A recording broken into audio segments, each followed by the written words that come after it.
Are y'all ready? I'm ready. Bicycle, bicycle, bicycle. I want to ride my bicycle.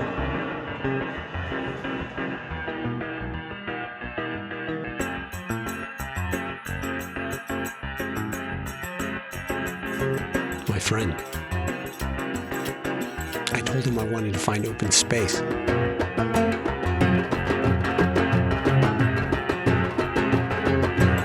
He suggested we bike across the west.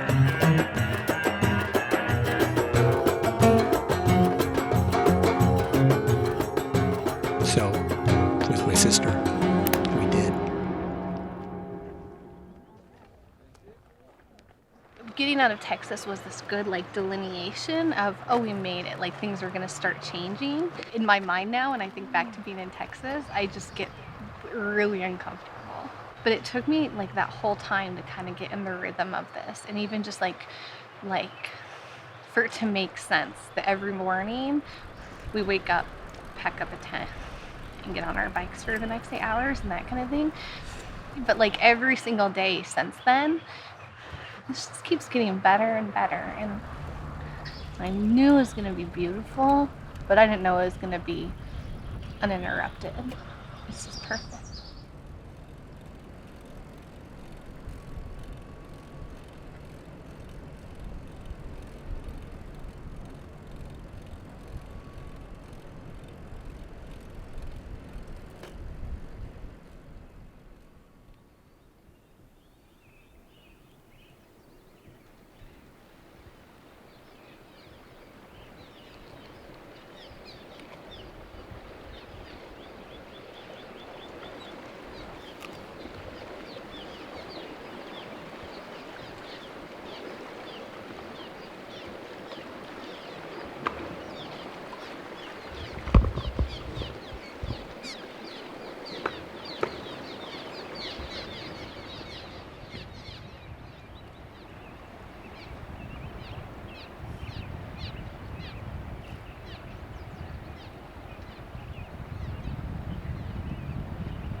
Hey, what are you doing in there?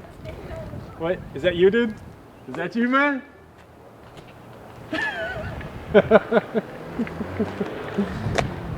Oh, God.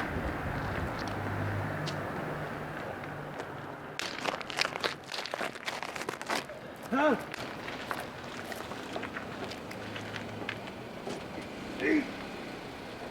In Missoula, Montana, we're joined by my friend's friend. Bike all crammed back in there. What's up, dude? What's up, man? Good to see you, Holmes. What you got there, buddy? He traces our route up from Texas, but he does it in 2 days by car. Oh, dude. Oh, it's like being back home again. Oh, man, you couldn't have brought a better gift, man. That is incredible.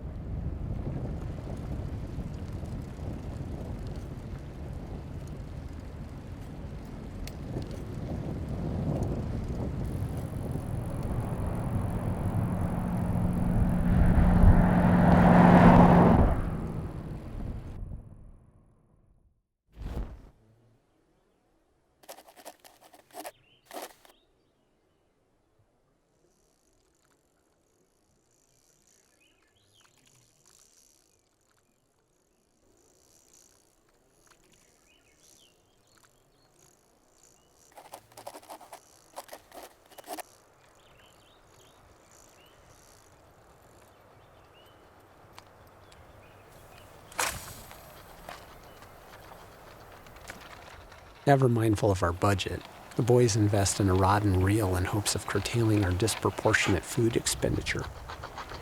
Digging a bobber? Mm-hmm. It's a big-ass bobber, dude. Yeah, but I want to be able to see it out there.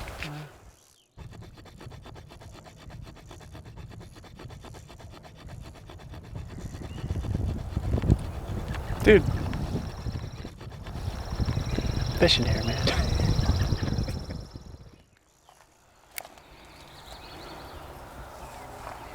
We need some insects, dude. Yep. Here's a hooker right here in this little rock. There's a Nice. cheese. It's worthless cheese. You know, me and Anna first started dating. She's talking about how her and her brothers and her dad went fishing all the time. I was like, all right, yeah. And I hadn't fished since I was like probably 12 or something like that. But anyways, it'd been years and I'd forgotten all the techniques of fishing. And I assumed Anna probably knew them.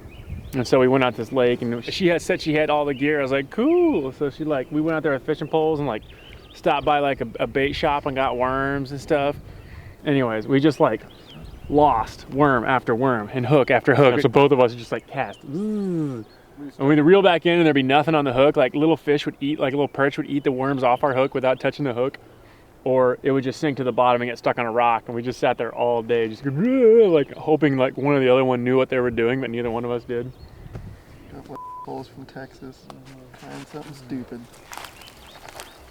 I think the bobber weighs more than most fish I'm gonna catch. Yeah. Oh, there went something.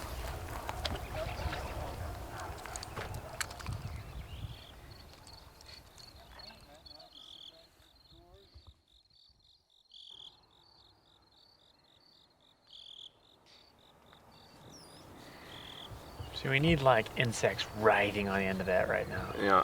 Or just some guts on the end of your hook. The stinky works with like catfish, right? Like stink bait and stuff like that?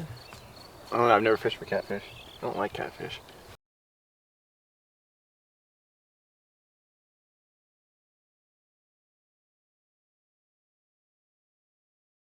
In the fish bait section. We got reception out here. I'd Google some fishing techniques.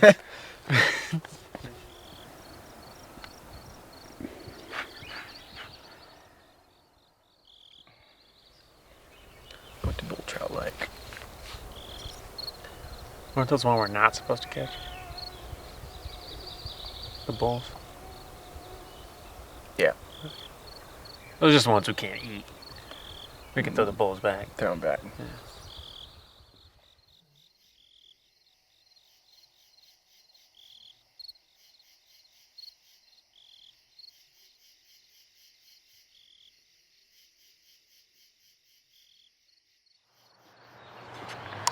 Sleeping is one of my favorite parts of this trip because I always like to sleep anyways, but I love waking up and being outside. And I've been really thinking about it. Like, it's been 7 weeks now, and that's a long time. And this has become reality. Like, it just makes sense that this is how we sleep now. And I feel like I'm gonna have a really hard time, not with a lot of things. Like, I'm excited to go back to using a kitchen, and I'm pretty sure I'll adjust well to having a toilet at all times, but not waking up with like a very thin level of like material netting between me and the elements is gonna be really hard.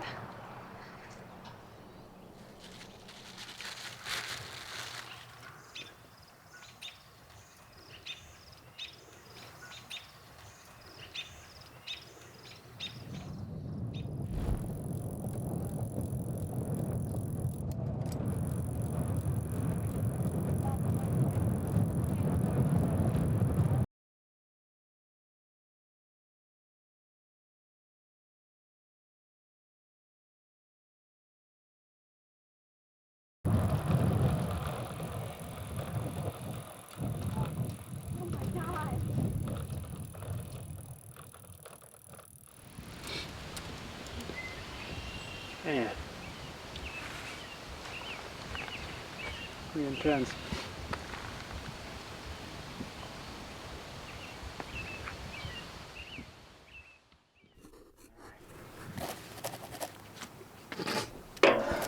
my pants are totally gonna come off, and like without having anything underneath there, I got.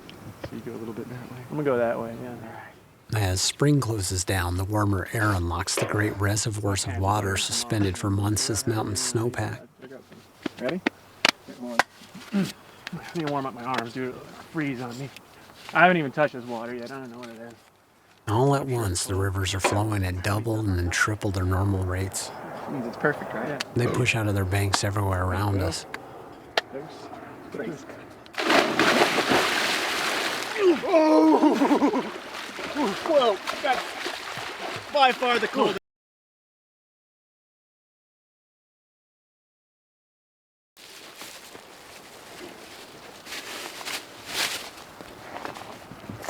At a gas station, I buy a Coors Tall Boy and put it in the river to keep it cool while I cook. I'm gonna find a spot for the beer down here since it's close. Okay. I'll be over there in a sec. The can is printed with the thermosensitive ink. The label boasts, when the mountains turn blue, it's as cold as the Rockies. And we're surrounded by cold blue Rocky Mountains. Their snowmelt feeds this very stream.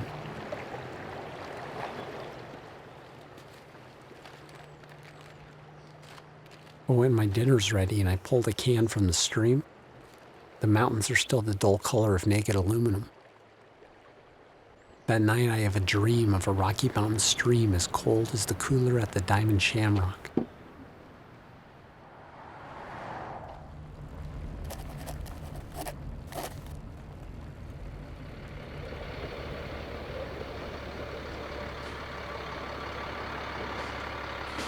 We came up through Texas. We came up like through DFW. We came through Austin, which is where we live. Okay. Came up through Dallas, and then we went up through Amarillo, and then we just came up through Colorado. Or we went through like a panhandle of Oklahoma, up through Colorado, up through Denver, Wyoming, pretty much corner to corner.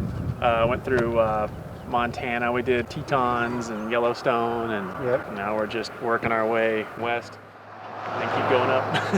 Why not? Yeah. As we get closer to the coast, the valleys get deeper, so the passes get steeper and more frequent. Okay. See where this little junction is right here? Mm-hmm. That's where the hill starts. Right there. Right there. Okay. Okay. Now this first hill comes up. As soon as it comes around the corner, it kind of levels off. Yeah. And it runs around right around to here. And right here, you're continuously going up, up, up until you get to the top. And then you go down. Yeah. Yeah, I mean, if I was to do it, I'd do it the other way.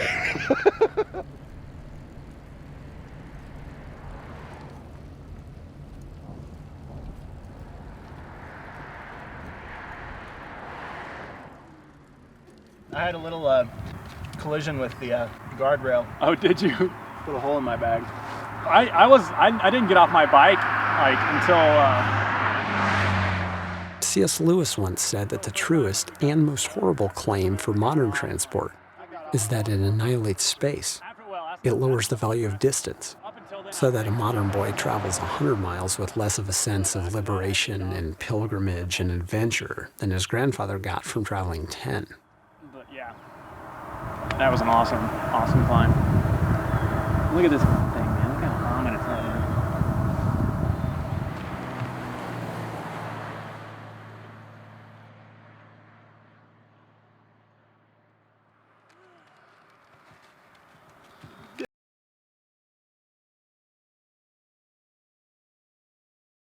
It's awesome though.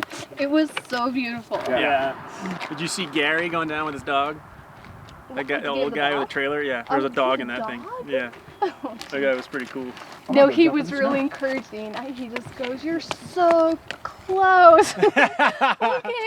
I sat up here and talked to him for a long time, but he just came up 4,000 feet this way, so we have a 4,000 foot descent.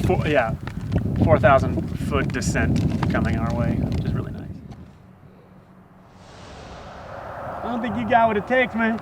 Come on. Come on, Dr. C.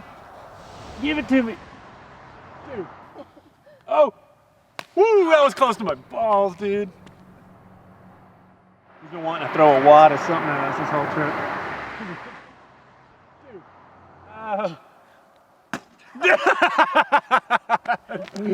That's Pete's camera bag, hole. Did it land in my camera bag? Inside your camera bag, dude.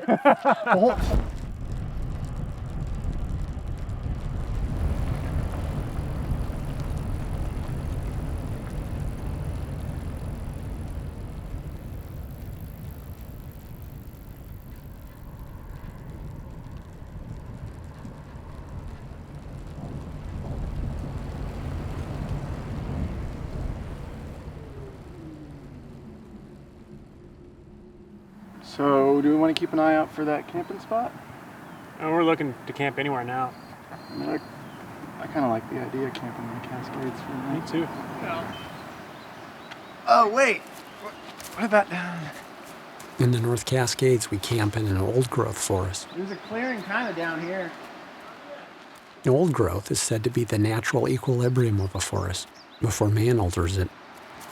Figure out what to do with our bikes. Guess we could lower them in somewhere.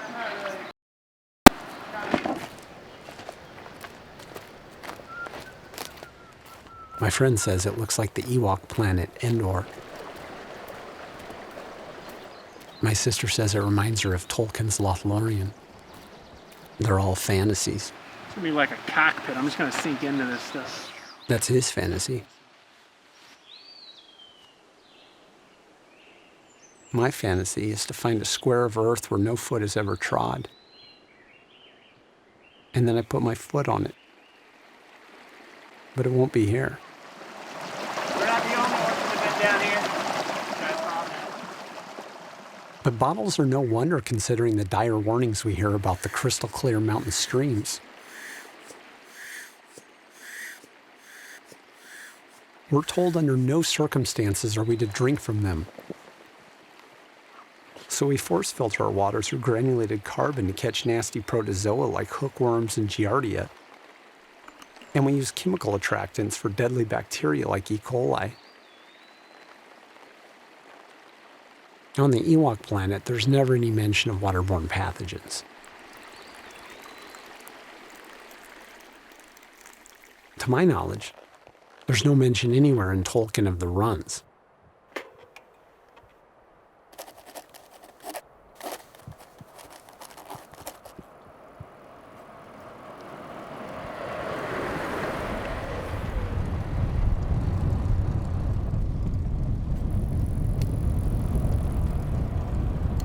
We drop down through several climate zones before lunch.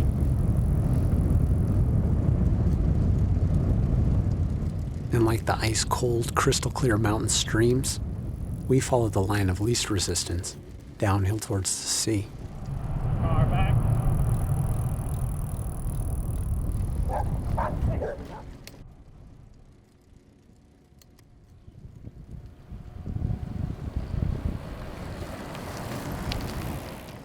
At first glance, I feared more passes, but those aren't mountains. They're islands.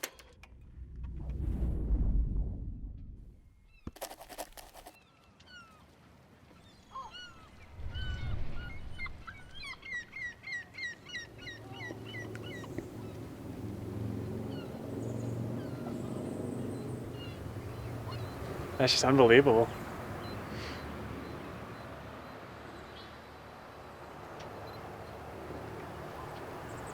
It's incredible we pedaled all the way here from the bottom of Texas. I remember when this felt so far away. I had a trek to get here.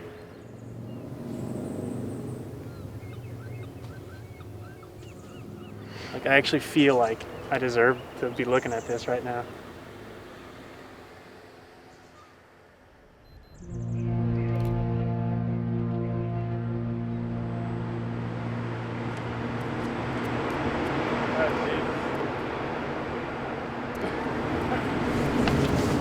Can't believe we're on the deck of a ferry setting up tents. Pretty wild.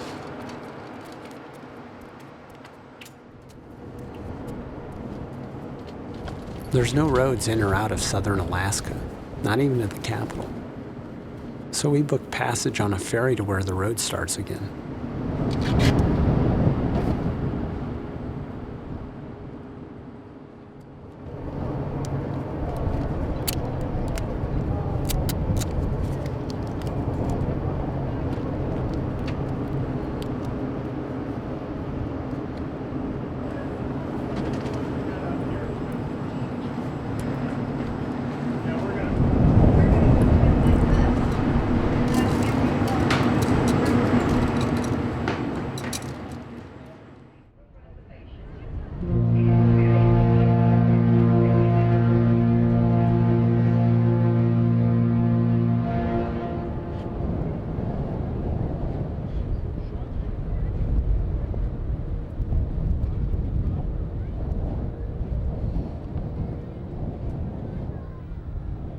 The Northwest coast is linked by a series of shipping lanes called the Alaska Marine Highway System.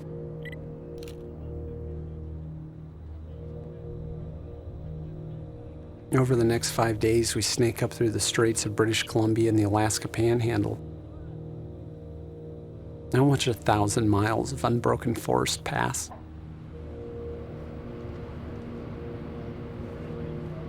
It puts a picture in my mind of the world when I was young. I'm back in my fantasy of being the first man, the one who could claim any land, that I'm Adam. But did he see the palette? Or the potential? The spirit? Or the cold?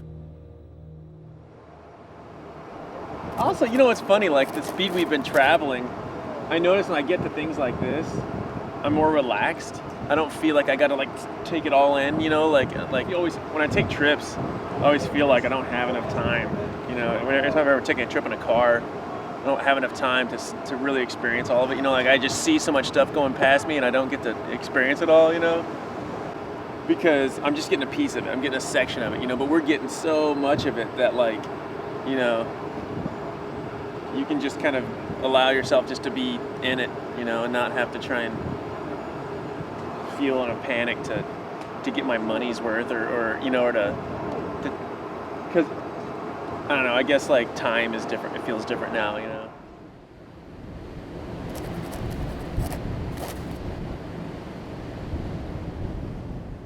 I buy several bottles of wine on a pier in Ketchikan, but forget to get a corkscrew. We'll have to let this one hang out for a little bit in here. My friend buys a case of beer. He fills his tent's waterproof stuff sack with ice and uses it as a cooler. I don't want to drink a warm beer, man. I mean, there's that sign on deck, but you know how that goes. Oh, yeah. By the third morning, strangers stand in small circles and share whiskey from paper cups. I knew you're listening in. Or they pass out openly on the deck. And in that spirit of bonhomie, we meet a man on his way to work in the salmon fisheries. He's not sweating the end of open space. He says there's still plenty of uncharted territory.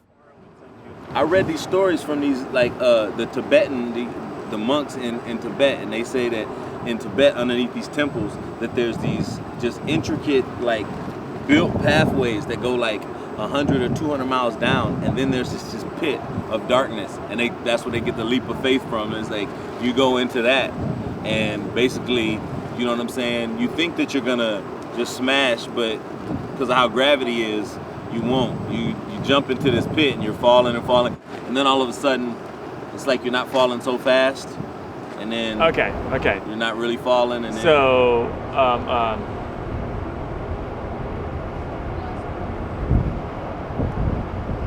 you would be trying to think how gravity is going to work in the center of the Earth. I think it's like you're going down for a certain amount of time, and then you're climbing all of a sudden. Yeah. It's like I was just digging and now I'm climbing. I mean, the gravity wouldn't change until you would. Well, I mean, Yeah, they're saying that there's passages underneath the Pyramid of Giza. They're saying like all these different places in Kentucky, Mammoth Cave. They're saying that goes all the way in. They're saying, yeah, there's like different places. This waterfall in Brazil, they say underneath that you can go in there and just. oh man. So I'm totally gonna look that up when I get back. That sounds awesome.